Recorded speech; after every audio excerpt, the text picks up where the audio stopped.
guides for the owner. People don't like to admit that. People like to believe that they're the parents and the animals are the babies, but it's really not like that. Every single pet you have is your guide, and they're there for you. Their mind is actually completely now energy and completely about you, and that's how they operate. That's what they've agreed to do. Oh yeah, like I learned so much about myself from my parents' cat, Billy. Hi, Billy. And yeah, so the key is really, like, you don't tell people that when you go do a reading on their animal, but it's really a reading on them, and really, when you do tap into their energy, you understand why the animal's doing this, why the animal's doing that, and there's always, because animals are a now energy, there's always a reason for their behavior. There's never... Like with humans, you can never really tell why they're acting away because there's so much past karma, future karma, reasons that are just not as present, whereas animals always have, there's an exact reason for why they do everything that they do. And so if your cat is peeing around the house, there's an exact reason why they're peeing around the house. It's not because of their past, it's not because of their future, it's something in the now. And so I've always just had a really good way. Can you give examples? Like, okay, let's say somebody who's watching this right now has a cat who's peeing all over their apartment. What can they do? What are some causes? What are some solutions? So one thing for sure, like, it's understanding the differences in cats and dogs and different types of animals. Like the astrology, there are different archetypes, and a lot of people think, for example, they could, if they punish the cat the way they punish the dog pees on the house, in the floor, you put the dog's nose in it, no bad dog. Whereas cats are the opposite. They have more of a royalty energy about them, and cats have literally forgotten that they peed by the time they walk away from it. If you put a cat's nose in it, it's just going to make them pee again, because they're not going to understand. Cats don't understand the idea of being punished. They really don't get it. Whereas dogs are more like man's best friend. They're more loyal. They're less... dogs are more of a best friend, whereas cats are more of a parent or a king of the castle. And so it's just understanding that difference and how you treat them. Cats almost can't be disciplined in a way. It's about understanding also just the environment. Cats are always reacting to the environment. Same with all animals. They're always reacting to the environment. So simple techniques is like putting them in a dark room when they start misbehaving or fighting.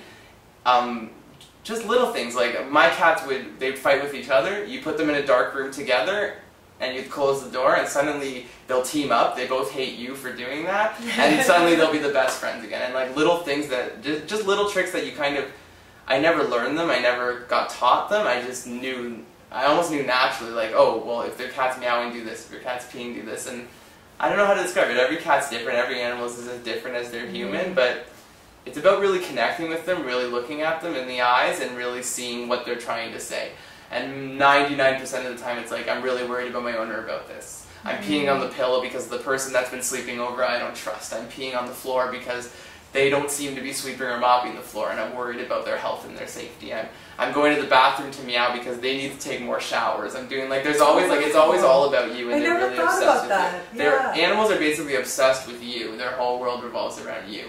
And sometimes it's an abusive thing, like they hate you because you don't take good care of them, or maybe even because that's just how their fussy energy is, but then, yeah, sometimes it's just, they just love you and they just want you. They're like they're there for you, they're your guides, and they're always trying to tell you something. And it's really true, you hear all the time how people say, like, I learned the most in my life from my fish. I learned a lot from my bird. It's like, if you can tap into the fact that they're so connected to you, you can just learn everything from animals. So what do you think, sort of similarly, because as you were talking, I was thinking about how, like, lately I've just been really drawn to wolves, and I've been wanting to watch lots of wolf documentaries, and of course now in our culture, there's this, you know, renaissance of fascination in werewolves and vampires, of course we see that, but specifically talking about animals, and even vampires, they're very animalistic, aren't they? They have the fangs. Well, they're the and bats, right? Oh, but right. The werewolf thing, generally people who are getting obsessed with wolves, they want to be part of a pack. They want to be around really strong, really confident people, like the wolf energy. But like, if people are obsessed with lions, it's kind of the same thing. They want that strong, that fierceness, that whatever. But the lion is more like, I want to do it by myself. The wolf is more like, I need a team of those types of people around me. I want to be surrounded by people who are fierce and who are strong and who are elegant in a way, like a that wolf. Completely relates to my life, by the way. Yeah, I felt that, and so what about vampires, like collectively how people are being very interested into that bat energy? I think that's more along the lines of people really starting to question the idea of immortality again, and the idea of being beautiful and young forever, and being like the prestigiousness of that. And I think it's also just about being mysterious being immortal, being someone who like no one knows, trying to keep it a secret, I think is the new thing too. And I think there's a real consciousness out right now of people wanting to really find out how to live forever and be young forever. And it's always been there, but like I think it's re-emerging as a major theme that people want to know about. How can I be Edward from Twilight forever, you know?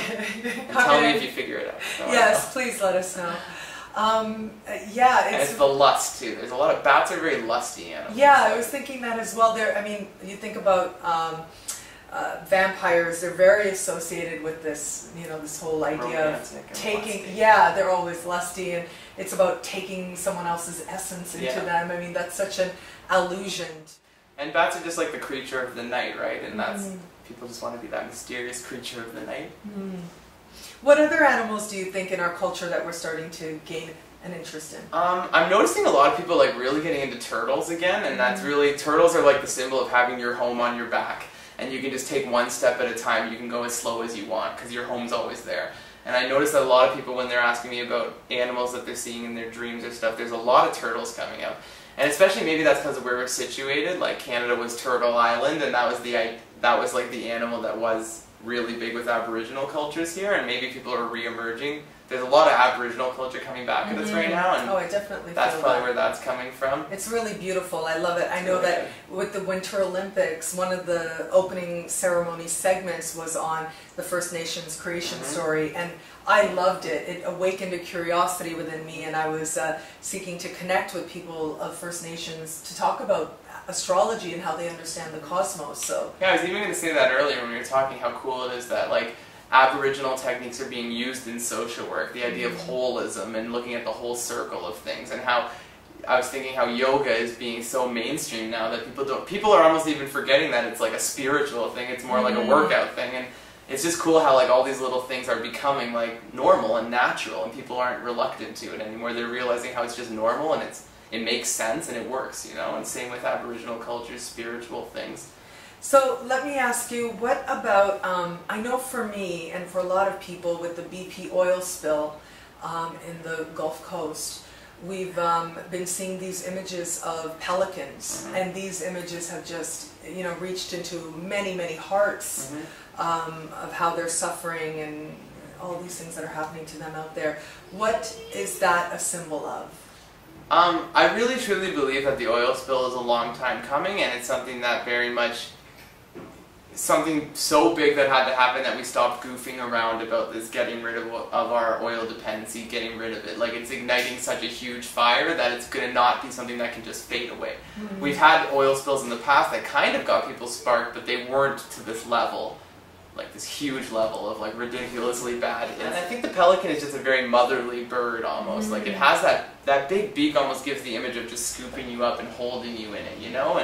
And they just have, I think that's why the pelican is such a strong image for us. They also have like a ballet-ness about them, and they're just so beautiful, and they're almost like a mother bird and a security bird. It's almost like they could scoop you up, you know? And I think that's part of why it's so sad to see them suffering. Yeah, and like so many of our movies and cartoons as kids are pelicans carrying people in their thing. Like you've seen in Little Mermaid, you've seen it like everywhere, Finding Nemo. I thank you so much. We've had this amazing conversation with Jessie Stong, and I thank you guys so much for watching, and stay tuned to my YouTube channel because I hope to bring you lots more people who have inspired me, who are my friends, who just have really interesting things to say in the areas of spirituality and living a more positive life.